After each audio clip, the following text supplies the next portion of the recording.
Hey everyone, long time no see. I know it's been a little bit of time since I did an actual Let's Play, because mostly a little bit of two things. A, I was using my Clan Wars footage that I captured over the time that we were in Clan Wars campaign, just as kind of like a filler to allow me to do some other stuff, give me some downtime and whatnot else. And additionally, I am still actually on my desktop. That's why if you hear that loud buzzing behind me, that is my stupid loud desktop PC, because my laptop just now is being looked at by MSI. It's basically the motherboard on it died, so there's nothing I can do about that. So hopefully that the what do you want to call this, the desktop isn't too loud. Let me see if I can mute it a little bit more there by putting a pillow over top of the fans. Probably not the best of ideas because it's just going to make it overheat, but hey, whatever. And so my desktop is less than stable, to put it lightly, so I only really am able to get about 15 minutes of gaming in per session before the whole thing crashes and I got to start all over again. So needless to say, it's just a very frustrating adventure. But I'll do what I can, try and get you guys some stuff. I know I got a few games working a little more reliably than others, and especially tanks. I can get like 3 games, then it crashes. That seems to be my consistency. So a lot of it's going to be based on replays. But anyway, speaking of which, this is kind of an old game, but I'm really getting back into TDing, especially Soviet TDs. I can't wait to get to the 268. Now, Soviet TDs play, as I've stated in the past, significantly different than most other TDs. While you can play them as like a camper tank, they are a very good assault gun tank, meaning that it actually runs up at people and then hits them square in the jaw with a gigantic round of doom. So the 122-44 has its main advantages, and I mean, if you're looking for a premium tank to purchase, I mean, I cannot recommend a 122-44 more than any other tank, because it is, I mean, I can recommend it more than any other, you know what I mean. If you're looking for a tank and you already have the T-34, buy the SU-122-44. Its camo rating, oh yeah, P.S. there was a random shot. Not even aiming at the what is that thing? The AMX that I just shot, and I still killed the artillery in the background. I was aiming at the Tiger and miscellaneously just shot him like that. That was actually kind of hilarious. But anyway, yeah, so the SU-122-44 has basically the IS gun, so if you're familiar with the IS gun at tier 7, but it reloads twice as fast. It reloads on about a 6-second, when it's fully geared out, reload, and it is insane the amount of DPS this thing can put out. Not only that, but just the sheer amount of, how do you want to put it, just it can do a lot of DPS, and it has a really good armor rating, which you wouldn't think it, but it can bounce quite a bit of shells, more than you'd think it should be able to. In addition to that, it also has some really good camo efficiency, where it's able to hide, for lack of better terms, way better than what you'd think it should be able to. I've had people run basically right on top of me while firing and still not spot me, up until almost the very last minute of the game, where they basically run into me. But yeah, it's a really great tank if you're looking for a tank to play and mess around with. And just like I said, its alpha damage is insane on top of the crazy camo and the reload rate and everything else. And it is very good at being aggressive, it's very good at being defensive, so it is really a jack of all trades for a TD, especially just with how quick it is, because as you see, I'm able to just keep up with everybody else going about 40-45, getting around people, being able to hit them really hard, taking a little bit of damage, but not too bad. So, I mean, again, if you're looking for a tank, I highly recommend running this one. I mean, there's still other choices out there. The T-34 is my obvious first, but definitely recommend the SU-122-44 if you're looking for another one. Now, I know I promised you guys I'd do some sort of a, what do you want to call it, video, like a garage review, or like my top 10 tanks or something like that. I'm gonna have to hold that one off until I can get my laptop back and I can actually, you know, play games in them and be a little more consistent, because right now it's just not stable enough to make that work for me. I can only do with what I have the ability to. Just dodge that T-29 shot right there. But yeah, so anyway, it's just been a little difficult while I haven't had access to my my laptop. It's this computer. The reason why I got the laptop is because the this desktop just is not stable anymore.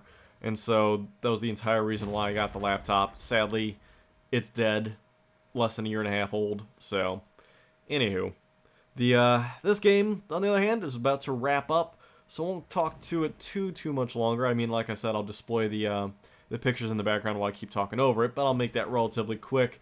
So as you saw there, I mean, 7 kills with the SU-122-44 being top tier, and it does get top tier quite a bit, which is kind of interesting actually that it can do that. I mean, it's a great tank. It's really one of those tanks where it takes a little bit of getting used to make it work. Oh, I almost pulled my headphones out. But once you get it playing and once you get it working, it is a fantastic speed. I mean, I really don't know what faults it has to it. I mean, I've really played a lot of it. And I mean, if I'm looking for a tier 7 to match up with someone, or even like a tier 8, I'll still jump into that. I mean, I'll take the T-32 over it if I'm playing just strictly tier 8s. But in terms of any sort of mass DPS, I think the 122 has most other tanks beat. It's really hard to find a comparison tank to it, and I thought that in tier 7 you're looking at pretty much the IS, or what else is at tier 7 that's really good? I don't know. I'm drawing a blank at the moment, but I really am digging this 122-44. So I guess I'll go ahead and use this stall tactic to go ahead and show the pictures of the end, and then I'll move into another game here real quick. Let's go. Going from a tank that I really love to a tank that I actually kind of really despise. I never really could make the Type 58 work for me. I mean, I've played it a lot. I mean, I went through it. I apparently have a pretty good game of it because I said the replay and we're watching it now. But it's just one of those tanks I could not find a way to make it work all that well for me. Just really never spoke to my playstyle, even though typically I like Russian mediums. I mean, the 58, if you really want to get down to the nuts and bolts of it, is it's basically a T-34-85, and it didn't have access to the 100mm. Well, the current 85 doesn't have access to the 100mm anyways. Nowadays, when I played it, it did. But anyway, so it's one of those tanks where I just never could really get the rhythm of it, never could get it to work for me, and just had a general difficult time making it work and enjoyable. Now, I'm sure everyone has different experiences here and there, but it's one of those tanks where it's kind of, the gun just feels a little too weak for its chassis and its tiering. With it, while it does have, what does it say, 128 pin and 160 damage, I mean, if you look at anything else that's matched up to pretty much every other tank in its tiering medium-wise, I'm trying to look at everything else here, it doesn't look like there's much else. I mean, if you really look, and KV-1S is kind of the exception to that bunch, but I mean, I guess it's on par with everything else. It just felt like it was a little underpowered. Maybe I was hoping, or used to the 100mm on the 85 from way back in the day when I first played it. But as for how it sits now, it's a very good tank at, I want to say, exploiting like hit and run circumstances like this. I can bully around other mediums, I can bully around things that are weaker than me, I can, you know, duel it out with any sort of like situation where I need to poke out, take a quick shot and then poke back in. Now I'm gonna get myself stuck in a stupid situation right here, but lo and behold, there's taking a few bounce. I actually bounced artillery for once. That's kind of an uncommon occurrence. But yeah, so I mean, it's one of those tanks where it's kind of situational to make it work very well. You really need to plan ahead. You don't want to get engaged with medium or heavies at all. I don't think this thing's good at engaging heavies unless you can run in circles around them, and that's few and far between as to when that's ever going to happen. That's one of those just random circumstances you're going to happen upon. This thing is meant more for dealing with slightly lower tiered tanks than you, bullying around things that you are guaranteed to be able to take care of, like lights or other sorts of mediums, stuff like that. And then of course, it can go on tier against other mediums, but that's kind of what your heavies are for at that tier. Even a tier below, heavies are still pretty good. So this thing's really good at, I'd say, taking on mediums. No problems whatsoever. Anything else, though? It's kind of a stretch. Now, again, like I said, I'm apparently doing alright in this battle so far, otherwise I wouldn't have recorded it. But, as you can see, I've taken quite a bit of hits, but I've bounced quite a lot, which is the rarity there. I mean, this tank normally doesn't have that good of a bounce ability. Its turret is actually pretty bouncy. See if I can rotate around to that. You can see there, I actually took a few hits to the turret, bouncing them off, but anything to the hull is pretty much going to go right through it.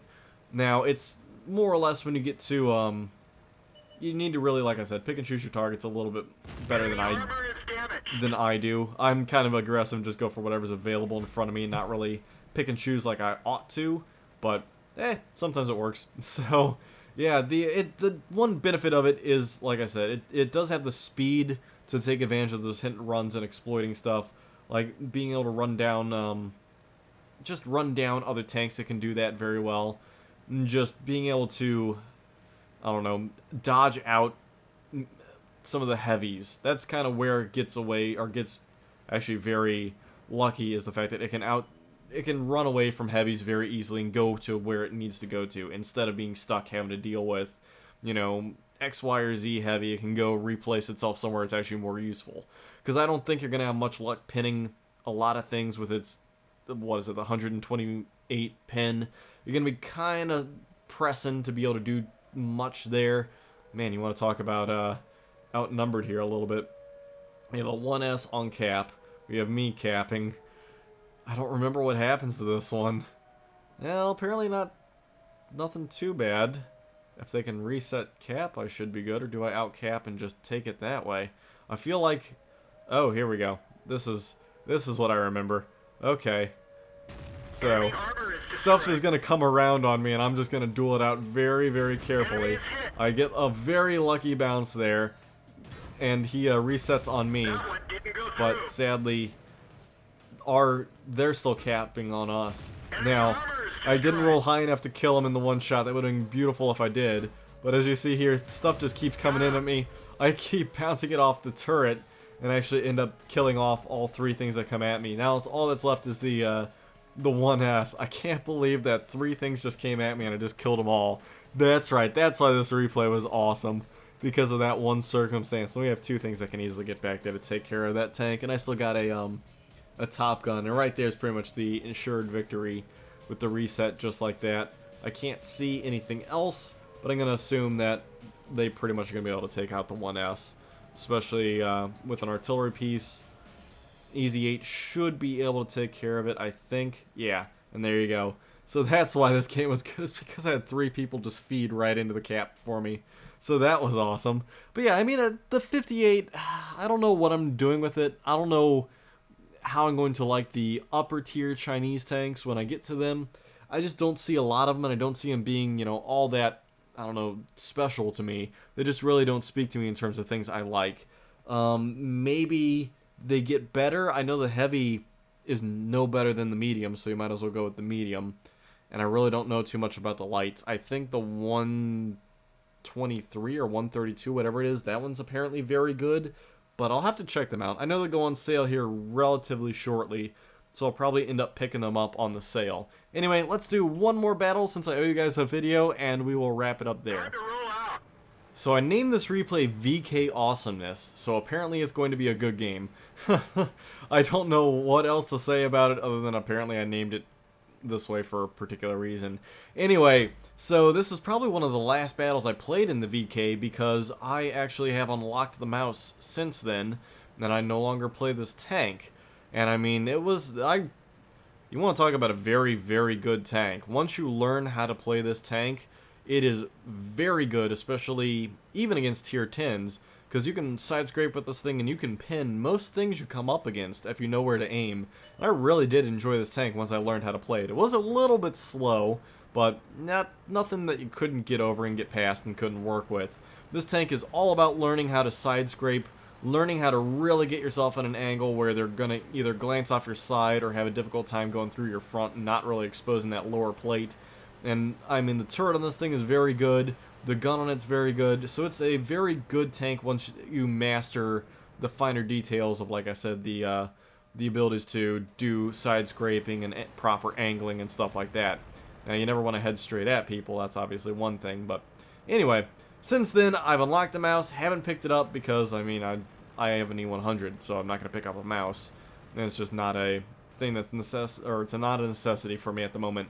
But speaking of tier 10 stuff from the Germans, we ended up actually getting a bunch of the what do you want to call them? the fail lows. We ended up getting, I believe, 12 of them. So we actually played our hearts out. I mean, it was a rough couple weeks. As much as I loved the work that we put into it, I don't think that Clan Wars is for us. It's a lot of work. You have a lot of people that say they want to do it, but then they don't actually, show up when you tell them to show up, stuff like that. And I gotta give the bigger clans a lot of credit. I don't know how they're able to get it all done and get a lot of people going and multiple teams and stuff like that. I gotta say that having a bunch of dedicated people certainly makes all the difference in the world. Because when you're mostly a social clan like us with, 30 people that say they want to do it, but then only 15 of them regularly show, well, more like 12 of them regularly show up, and then you have to scrape for an extra 2 or 3, then it really burns you out. So I gotta give those big clans credit that they're actually able to keep a constant, 30 to 50 people constantly going day in and day out, on top of having X number of callers, because I finally was able to get 1 or 2 other people comfortable enough that they were able to start calling battles. So it's rough. Not gonna lie, anyone who's looking into Clan Wars or thinking about doing it that hasn't experienced it before, it is not to be taken lightly. It is certainly a commitment. You can't just do it 1 day a week or anything like that with any hopes of success. It is one of those things where you guys gotta like play several times a week just to get ready. You need to, a lot of it's also done off the battlefield in terms of alliances. You talk with your neighbors, find out who's going where, who's doing what, if anyone wants help, so on and so forth, and then you go based on that, whereas to do the least amount of screwing anybody over, but still helping yourself. And of course, you can always ask for help or recommendations. You like that shot where I just shot directly through the guy's, what do I want to call it, the guy's machine gun port right there? That's absolutely hilariously bad. So, yeah, I mean, the big clans have that down pat. If you're a small clan looking to get in it, all I can do is say get on there and start trying. If you're a player looking to get into it, be ready for a hell of a commitment. It is not something to be taken lightly. And I mean, like I said, I gotta give those big clans credit all day and night, because it is no freaking joke. And of course, I had a lot of good interactions with a lot of big clans. A lot of people are like scared of them and whatnot else. I mean, I had a lot of good interactions with several clans. I'm not gonna call them all out by name, that's a lot of them. But, I mean, I never once ran into a single clan where it was a problem or they weren't friendly. Maybe 1 or 2, but by and large, even all the big clans were, very friendly, very helpful. Just wanted to, they were along to play the game as well. They knew what was going on, etc., etc. So it was a good time. And of course, everyone was always pretty good about having good sports at the end. So anyway, now that I've rattled on about that one forever, we can talk more about this battle. And, yeah, just the sheer awesomeness that is me bouncing 2 gold rounds from that IS-3 because apparently I was able to angle my hull properly or something along those lines, or he just wasn't able to aim properly. You see 1, 2 divots right off the front plate there. Those might have been some of the AP shells. Really can't see some of the other ones that hit me. I think there's one right there, maybe? No, that's a full pin. Yeah, no, one right off the back of the turret right there. I mean, it's all about knowing how to properly angle. Makes all the world of difference there. So this tank certainly is fantastic. And now that we're about to assault a bunch of TDs, this is actually going to be very, very dangerous and difficult to do. So, now we whittled it down to a Roomba and a 95, both of which are also very, very difficult to deal with. Roomba all the way over there is a nasty, nasty tank, but he's sitting there in the open, which is nice, makes it easy for me. And then that 95's not focusing on me, because I know either one of them can probably put me in such a hurt locker, I'm not going to be able to respond. So I can only hope that I can get over out of the way. The Roomba takes care of that guy, and basically I'm the only forward advancing tank at this point in time. I think I've lost pretty much everything else. I know that the IS-3 is somewhat on my tail, he's helpful. The other guy, oh, there we go, the Centurion finally was able to take out the other VK. So now it's just a slow advance through this nightmare, hoping I don't get spotted. Because, as you see here, I've done a lot of damage. The Roomba's down to 1 hit, 95 still at full. They still have a... Oh no, the low and the AMX are dead. They just weren't killed while spotted, or spotted by me. Anyway, so I have a bunch of hits against me, a lot of damage done against me. I know that that 95 can kill me. So something that I've learned over time in my haste about being impatient a lot is that I do need to be patient. I sometimes need to take the longer way around stuff. And like this way, I took the most covered route I could possibly find. I took the safest route all the way around that I could possibly find, just to slowly move my way back here so as to limit my exposure and able to shoot at the side of that, because I knew that one of them was going to be looking at the other two tanks. So I really limited what was in front of me, limited how I was going to do it. So this way, only the 95 could hit me, if anything else. The Roomba was probably going to have no way to hit me unless he had moved all the way behind the 95, which is kind of the important part, as I limited who could see me, who could shoot at me, limited it to just one tank, putting a shell right into the invisible 95 there. But yeah, I put that mountain between me and the Roomba so as not to get myself in a bind there, because I didn't want to put too many tanks in front of me. I think that's kind of like a big strategy that I need to use more, and a lot of people also need to think about more, is you want to play it so that... Oof, that was complete luck, by the way, that he divoted. And I load HE for no... I load HE for no reason whatsoever. I could have shot him this whole time. I don't know. But yeah, so it's one of those things where you really need to... Both you, me, and any player in between need to definitely really think about when he shot over me. Beautiful, so this is pretty much a guarantee at this point. All I need to do is just get to the point where I can shoot him. And I HE him and kill him. But yeah, so something major you need to really think about, which is what I just did, is you want to limit your exposure, especially in this sort of a defensive circumstance, to having only one tank be able to return fire at you. And that's exactly what I did. I put myself so that that Roomba was not able to return fire at me. He could have been looking at me that whole time, and I could have been spotted that whole time, but the only thing that was going to be able to fire at me was that 95, unless the Roomba ran directly in front of him, which would have put him in a very bad position as well, especially with the health he was at, and I think he knew that. So that's something I'm definitely going to work at, and I'm definitely going to recommend, is you totally work at trying to get it so that there's objects in between you and other tanks, and you're really only taking shots at one target at a time, only exposing yourself to one target, so you don't have shots at anybody else, no one else has any shots at you, and it's really one singular focus until that tank's down. Then you move to the next singular focus, continuing that very little exposure at a time, so as you're not taking incoming fire from 2 or 3 targets, you're only potentially taking incoming fire from one target, and hopefully he's busy looking elsewhere.